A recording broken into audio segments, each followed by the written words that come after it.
ட்ரோன்களை நடுவானில் அழிக்கக்கூடிய நவீன லேசர் ஏர்கிராப்ட் பாதுகாப்பு அமைப்பை ரஷ்யா வெற்றிகரமாக சோதனை செய்துள்ளது. செலவு குறைவான லேசர் தற்காப்பு முறையில் ட்ரோன்கள் போன்ற சிறிய வான் பொருட்களை நேரடியாக தாக்கி அழிக்க முடியும் என்று அந்நாட்டு அரசு தெரிவித்துள்ளது.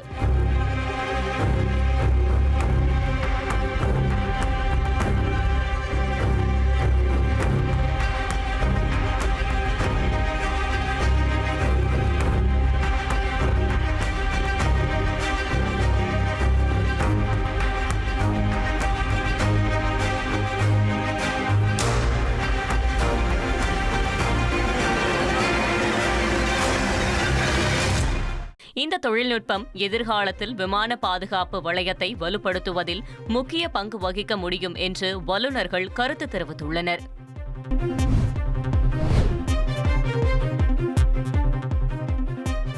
அமெரிக்காவுக்கு சட்டவிரோதமாக ஆட்கடத்தலில் ஈடுபட்ட இருவரை தேசிய புலனாய்வு முகமை கைது செய்துள்ளது.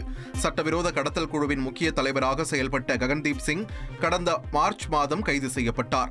அவர் கொடுத்த வாக்குமூலத்தின் அடிப்படையில் இமாச்சல பிரதேசத்தைச் சேர்ந்த சன்னி மற்றும் டெல்லியைச் சேர்ந்த சுபம் சந்தால் ஆகியோர் கைது செய்யப்பட்டுள்ளனர்.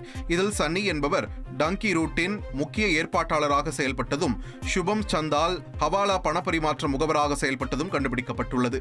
மேலும் கைது செய்யப்பட்ட இருவரின் பின்னணியில் இருப்பவர்கள் யார் என்பது குறித்த விசாரணையையும் NIA தீவிரப்படுத்தியுள்ளது. உங்கள் தந்தி ஒன் தொலைக்காட்சியில் தெனாலிராமன் தினமும் மாலை 6 மணிக்கு காண தவறாதீர்கள்.